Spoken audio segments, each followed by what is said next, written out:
전쟁 중에 어느 군부대가 고립이 되었습니다. 적군에게 포위를 당해서 고립이 됐는데, 고립이 되다 보니까 계속해서 보급품을 보급받지는 못했습니다. 그래서 팬티도 갈아입은 지가 거의 한 달이 돼가는데도 갈아입을 수 있는 팬티가 보급이 안 돼가지고 계속 그것을 입고 있자 꿉꿉하고 모두가 다 기분이 아주 굉장히 언짢아졌습니다. 물론 생명의 문제도 달려 있었지만 당장 그들에게 이런 필요성을 채워줄 수 있는 것들이 없다 보니까 여러 가지로 마음에 편치를 못했어요.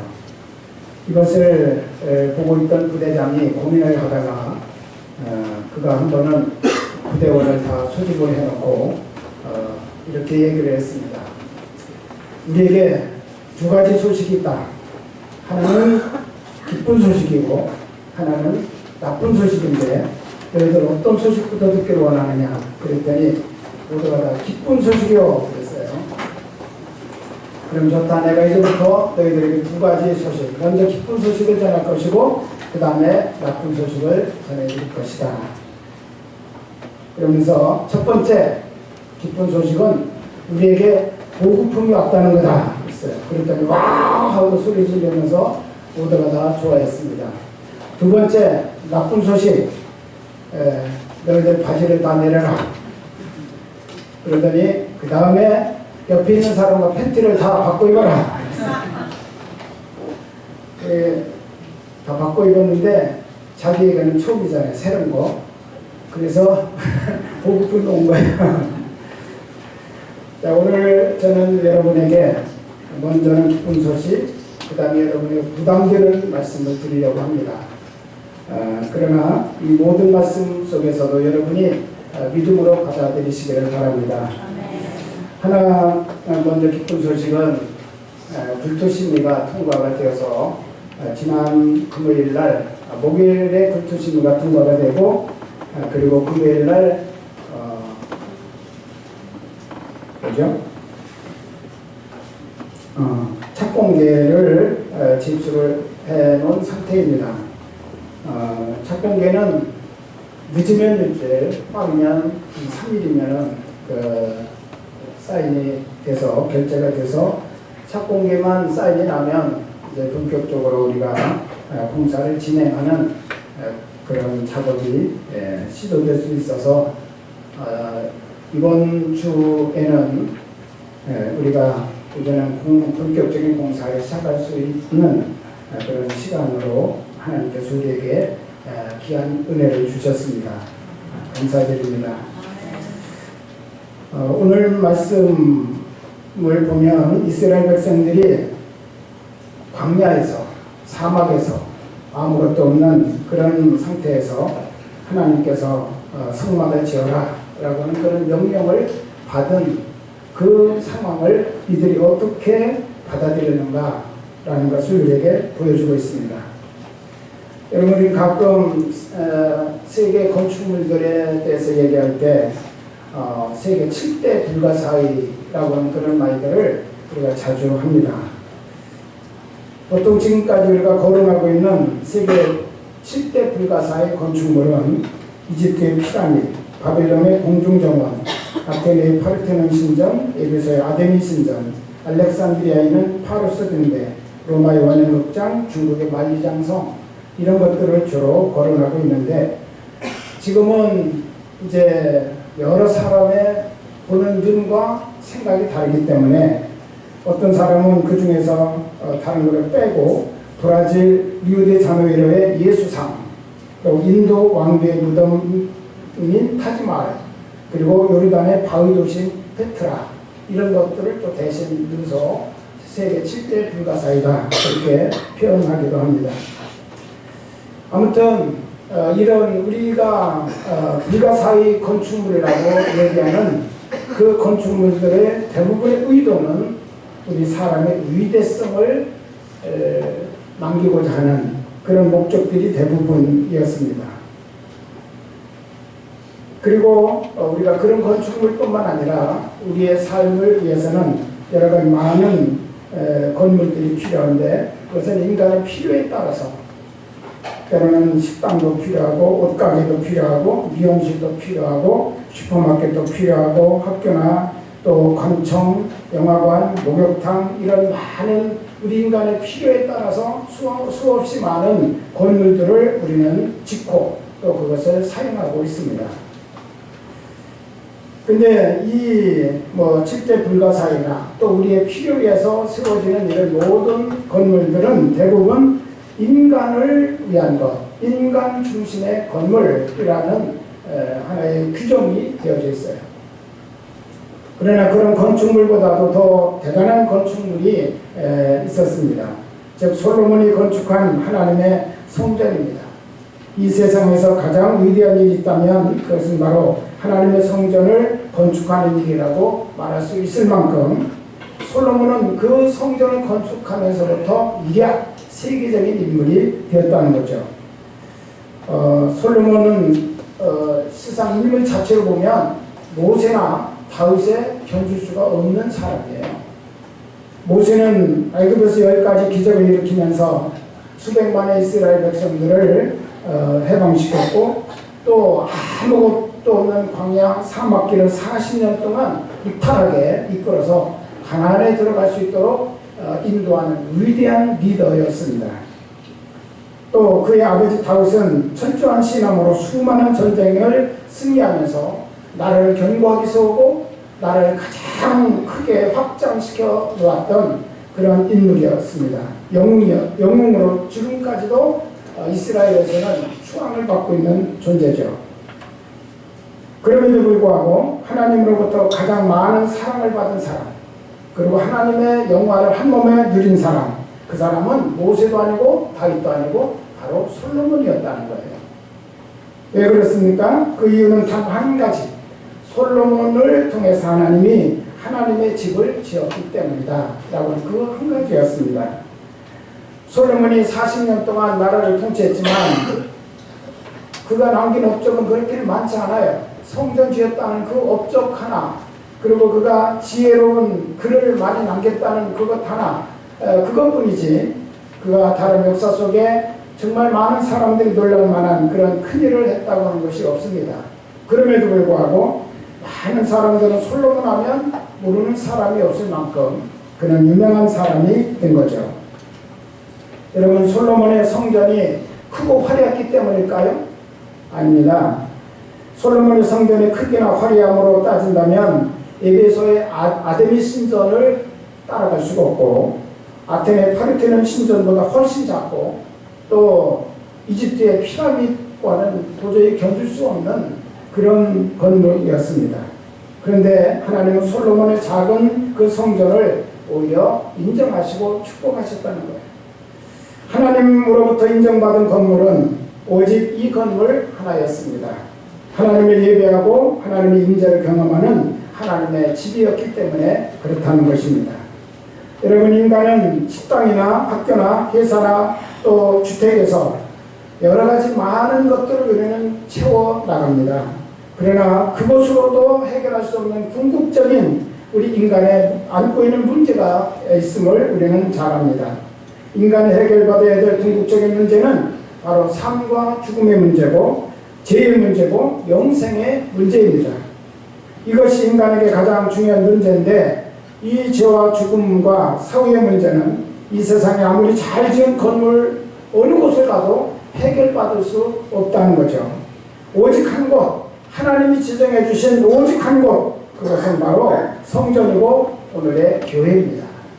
이거를 통해서 하나님께서는 모든 인간의 궁극적인 문제를 풀고 해결받도록 그렇게 하나님이 축복해 주셨다는 거죠. 오늘 본문에 보면 하나님 이스라엘 백성들에게 내가 너희를 만날 집인 이 성막을 지으라고 그렇게 명령하시고 그 말씀을 들은 백성들은 감동을 받고 자원해서 한 사람도 빠짐없이 동참해서 하나님의 성막 건축에 참여하는데 너무 넘쳐서 중단시켜야 되는 행복한 고민을 안기도 했다고 그렇게 기록하고 있습니다. 여러분, 이 상황을 우리는 먼저 이해해야 될 필요가 있어요.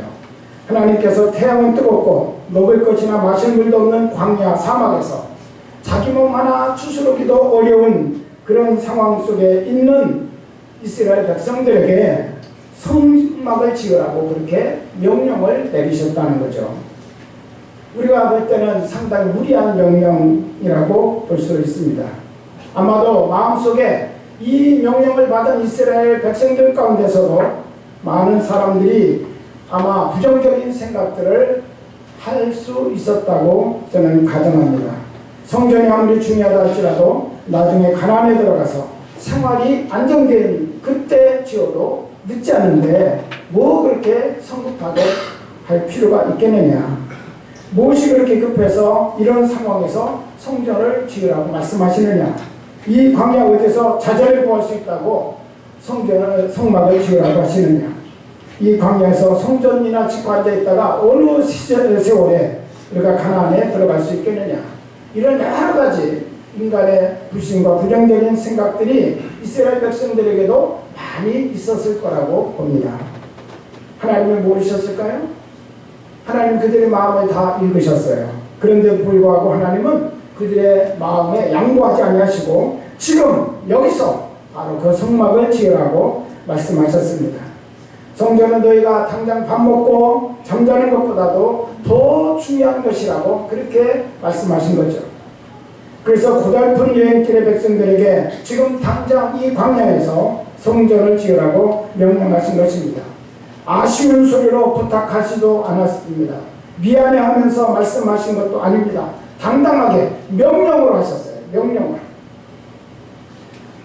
여러분 생각해보세요. 그들은 광야 한가운데 있습니다.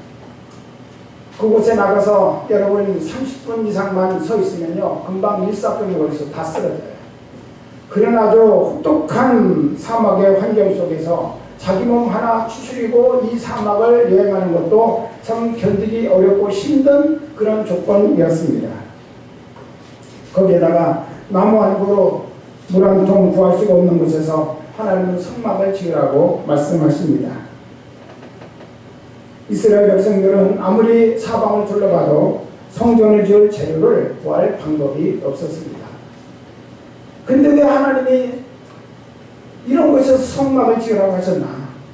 그러면서 여러 가지로 생각하고 묵상하고 기도하는 가운데 그들이 사방 환경을 본 것이 아니라 자기를 보게 되었다는 거죠. 자기들 속에 자기들이 애굽에서 나올 때 애굽 사람들이 이제 이 이스라엘 사람들이 이곳에 있다가는 우리 다 죽고 하나도 살아남을 사람이 없다 생각하고 빨리 쫓아내기 위해서 금은보화 자기들이 가지고 있던 것 다 이스라엘 백성들이 호주머니에다 쑤셔놓고 배낭에다 쑤셔놓으면서 이거 줄 테니까 빨리 나가달라고 그렇게 부탁을 하고 몰아냈어요. 자기들이 달라고 한 것도 아니 그들이 막 이거 줄 테니까 빨리 나가달라고. 그래서 그들의 사명을 원치 않냐는 금은보화들도 있었고 여러 가지 장신구들이 많이 있었고 또 조각목들도 가지고 있었던 조그만 그 나무 조각들이 많이 있었다고 합니다. 그래서 그때부터 그들은 그 물건을 모아가지고 우리 하나님의 성전을 짓는 일에 함께 힘을 합하게 되었다고 그렇게 말씀하고 있습니다. 하나님은 넉넉하지도 않은 그들에게 자재를 거쳐서 성전을 지으라고 하신 그 중요한 의도는 자기 재물을 들여서 성전을 지을 때 내 성전이 되고 우리들의 성전이 될 수 있기 때문이에요. 그래야 자연스럽게 하나님의 집에 다가와서 하나님을 찾고 하나님을 만나고 하나님께 은혜를 구할 수 있기 때문에 그렇습니다. 백성들이 자기 것을 들여서 성전을 지어야 하나님을 사랑하고 하나님을 섬기기 때문입니다. 오늘 본문을 보면 21절에 마음에 감동을 받은 사람들, 모든 사람들, 자원하는 모든 사람들이 와서 희망을 지키기 위하여 그 속에서 쓸 물건을 거룩한 옷을 위하여 예물을 가져다가 하나님께 드렸다. 또 마음에 원하는 남녀, 팔찌, 귀고리, 가락지, 목걸이 여러 가지 금품으로 하나님께 금년을 드렸다.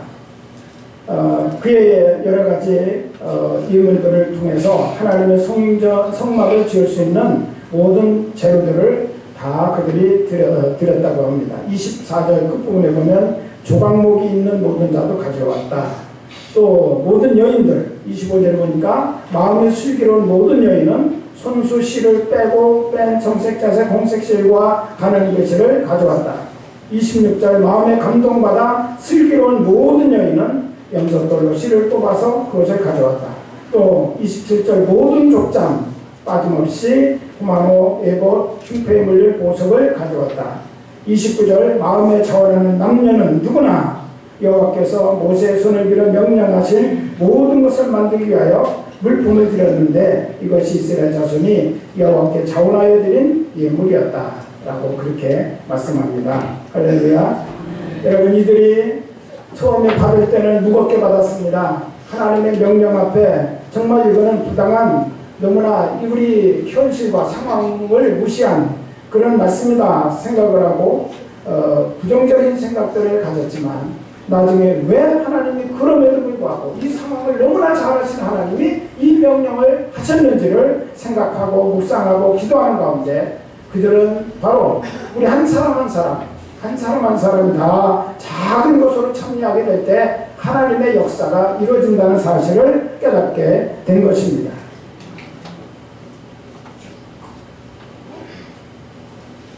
이렇게 자기의 것을 드릴 때 그것은 자기의 성전이 될 수 있고, 그리고 하나님을 더 온전하게 사모하고 구하고 찾을 수 있는 그런 은혜의 성전이 될 수 있다고 하는 것이죠. 그런데 놀랍게도요, 400년 후에 솔로몬이 하나님의 성전을 지을 때는 이 방법과는 전혀 다른 방법을 썼다는 거예요. 솔로몬은 이 방법을 사용하지 않았습니다. 머리가 좋은 솔로몬은 어떻게 하면 편안하게 수월하게 이 성전을 지을까 생각을 하다가 외국의 자재를 수입하고 외국의 인력과 기술자를 사서 동원하고 그래서 건축을 했습니다. 그랬더니 백성들은 자기 것을 드릴 기회가 전혀 없었다는 거예요. 그 성전은 자기들의 땀과 정성이 들어간 것이 아니기 때문에 결국 하나님을 사랑하는 마음과 성전을 사모하는 마음이 없었습니다. 솔로몬이 죽고 나니까 모든 백성들이 급격히 타락을 해서 성전이 있음에도 불구하고 우상을 섬기고 다른 산당을 지어서 그곳으로 달려가고 하나님을 외면하는 그런 일들이 많이 일어나게 됐다. 오래지 않아서. 왜 그랬을까요? 저 성전은 바로 나의 성전이야. 나와 하나님의 만남의 장소야. 그렇게 그들이 마음에 하나님의 성전에 대한 사모함이 없었기 때문에 그랬다는 거죠. 이것이 바로 솔로몬이 저지른 치명적인 실수라고 그렇게 지적할 수가 있습니다. 오늘 또 우리가 성전을 짓겠다고 한다면 마음의 도움이 아니라 바로 우리의 헌신으로 헌금을 해서 지으려는 각오가 우리 모두에게 있어야 합니다. 그래야 복을 받습니다. 영이신 하나님을 만나는 일이나 우리가 지은 죄를 믿음 하나로 사함받는 이런 사건은 정말 신비한 일에 속하는 일들이죠. 그래서 성전은 신비한 장소라고 그렇게 말하고 있습니다. 그런데 이 신비한 성전을 짓는 데는 놀랍게도 신비한 방법을 하나님은 사용하지 아니하십니다. 신비한 자재를 사용하신 것도 아닙니다. 천사들이 와서 그거를 지어준 것도 아니고 하늘에서 뚝 떨어진 물건을 가지고 그 성전을 짓지도 않았습니다. 사람들이 자기가 갖고 있던 목재, 손때 묻은 폐물 이런 것들을 바쳐서 하나님은 짓게 하셨다는 거예요.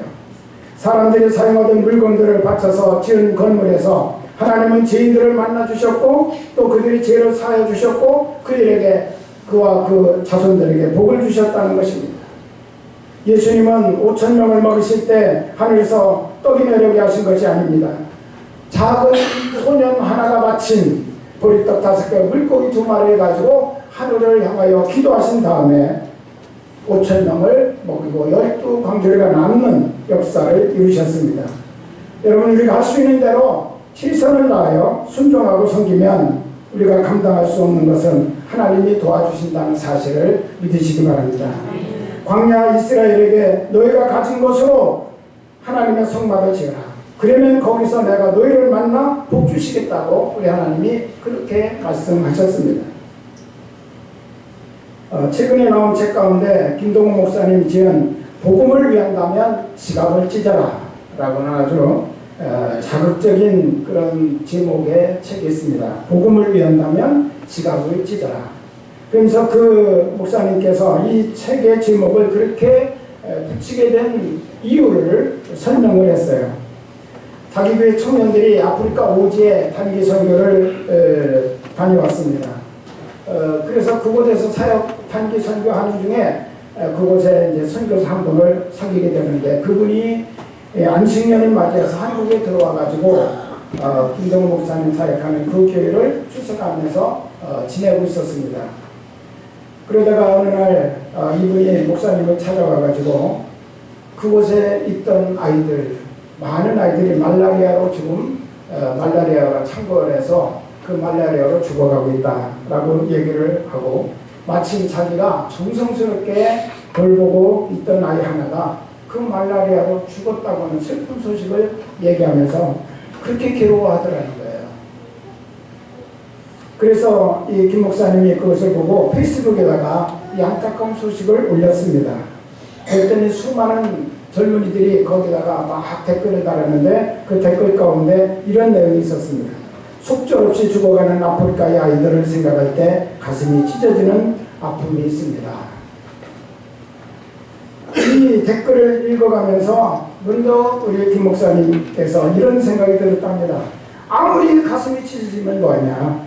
그렇다고 말라리아로 죽어가는 아이들이 살아나는 것도 아닌데 그런 생각이 번쩍 들더라는 거예요. 가슴이 찢어지고 정말 안타깝습니다. 그렇게 뭐 댓글이 많이 올라와서 동감은 하는데 그렇게 댓글 가슴만 찢어진다고 해결될 문제가 아니라는 거죠. 그래서 그분이 페이스북에다가 이렇게 글을 다시 올렸습니다. 예수님은 십자가에서 우리 위해 몸을 찢으셨다. 그분의 찢기심으로 우리는 나음을 입고 구원을 얻었다. 이제 신음하는 세상을 위해 우리 가슴을 찢자. 가슴만 찢지 말고 우리 지갑도 찢자. 그렇게 페이스북에다가 올렸어요. 우리 가슴만 찢으면 뭐하냐. 지갑이 안 찢어지면 실효성이 없다는 거죠. 마음만 아무리 안타까운 거냐. 그 사람들이 죽어가고 있는데. 그런 과정 속에서 마침 $10짜리 모기장을 사서 보내주면 말라리아를 막을 수 있다라고는 그런 소식을 들었다고 합니다. 그래서 그분이 이제 다시 페이스북에다가 이런 제안을 했어요. 말라리아 예방을 위해 모기장을 사서 전해줍시다. 모기장 한 장에 $10입니다. 그러면서 은행 송금 계좌를 페이스북에 올렸더니 일주일 만에 5천만 원, 한 달 만에 7,500만 원이 모금이 돼서 그것을 말라리아로 죽어가는 아이들 사이에는 생명의 모기장을 사가지고 전달했다는 이야기입니다. 이 사건을 경험하고 나서 그분이 정말 복음을 위한다면 지갑을 찢어야 된다. 아무리 마음만 찢으면 뭐하냐. 지갑 안 찢으면 아무런 의미도 없고 효과도 없다라고는 사실을 전하기 위해서 복음을 위하여 지갑을 찢어라 라고는 제목의 책 제목을 그렇게 정했다고 말하고 있습니다. 정말 이 말씀을 들으면서 저도 강한 감동을 받았습니다. 예수님은 우리를 구원하시려고 십자가에서 자신의 몸을 다 찢기셨습니다. 로마의 군병이 내리치는 채찍에는 날카로운 뼈와 쇠조각이 끝에 달려있기 때문에 그 채찍으로 내려칠 때마다 온 몸의 살이 다 찢겨지고 살점이 떨어져 나가고 온 몸은 피로 얼룩진 만신창이가 되는 것입니다. 우리는 주님이 채찍에 맞으심으로 대신에 나음을 받은 존재들입니다. 그 놀라운 사랑으로 구원받은 우리들이 예수님을 위해서 나는 무엇을 짓고 있는가 우리가 한번 생각해야 될 그런 말씀이라고 봅니다. 또 우리는 주님의 몸이라고 말하고 있는 하나님의 성경 건축을 해서 내가 무엇을 찢어야 할 것인가 우리가 다시 한번 오늘 이 아침에 생각하며 결단하는 시간이 되었으면 좋겠습니다. 오늘은 우리도 이런 믿음을 가지고 우리 제3성전 건축 완공을 위해서 작정하는 날입니다. 제3성전은 1140평으로 아름답게 설계가 되었습니다. 우리 세대만을 생각했다면 우리는 우리가 가진 재정에 합당한 그런 설계를 하고 그렇게 지었을 텐데 교회 미래 또 우리의 자녀들을 생각하면서 설계하다가 보니까 우리가 가진 재정으로는 약 740평 정도의 건축을 감당할 수 있습니다. 그래서 400평은 우리가 지어서 봉헌하도록 남겨져 있는 상태라고 생각하면 됩니다. 우리 모두 이 역사적인 성전 건축을 위해서 어른들로부터 우리 존먹이 어린아이 이르기까지 주님의 사랑을 기억하며 헌신하는 그런 기회가 되기를 간절히 바랍니다. 우리 모두 한 평을 감당해서 건축이 완공되도록 그렇게 우리 모두가 다 합심하고 협력하는 그런 시간이 되기를 바랍니다.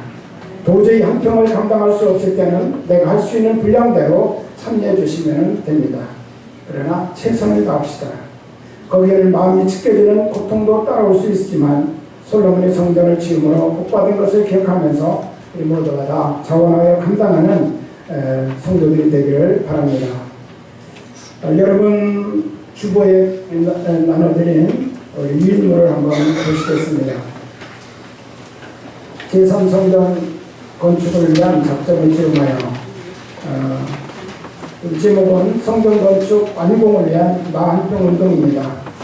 덴마크의 국부라는 칭호를 듣는 그랜티비 목사의 기념교회 건축에 덴마크 정부는 전 국민이 벽돌 한 장씩을 헌납하도록 하여 교회를 완공했습니다. 그래서 1921년에 시작해서 1940년에 이 건물은 완공 20년 동안의 공사를 거쳐서 봉헌을 했는데 전 국민이 지금도 자랑스러워하고 또 마음 뿌듯하게 생각하며 사랑하는 그런 교회가 되었고요. 그 교회를 볼 때마다 드론티비 목사님, 그분이 나라 사랑, 하나님 사랑, 나라 사랑, 그리고 이웃 사랑이라고는 이 표를 늘 기억하면서 모든 백성들이 지금도 국부로 추앙하고 있는 드론티비 목사님의 그 삶의 정신을 이어가고 있다는 거예요.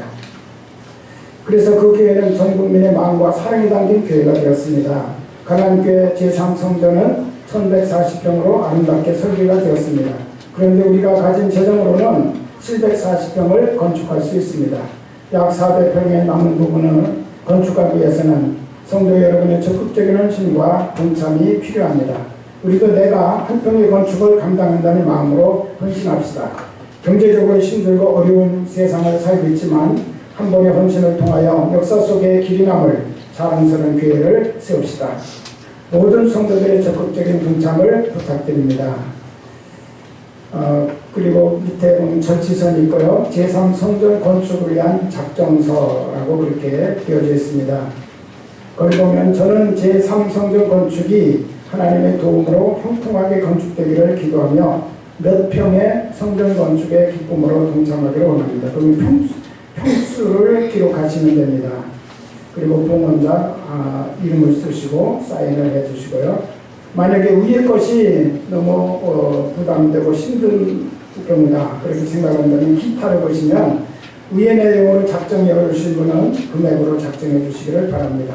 그래서 작정액으로 여러분이 거기다가 쓰시고 봉헌자 이름을 쓰시면 됩니다. 이것은 전체 금액을 여러분이 쓰시고요. 건축원금을 내는 방법은 매월 내도 좋고 이렇게 분납해도 좋고 일시금으로 헌금하셔도 좋고 어떤 것이든지 여러분 편한 방법으로 하시되 가능한 대로 건축이 완공되는 2014년 12월 말까지 헌금해 주시는 것으로 여러분 그렇게 결정을 해 주시면 감사하겠습니다. 이 시간 기도하시고 헌금을 드리는 시간에 헌금함에다가 건축 작정서를 함께 내주시면 되겠습니다. 기도하시겠습니다.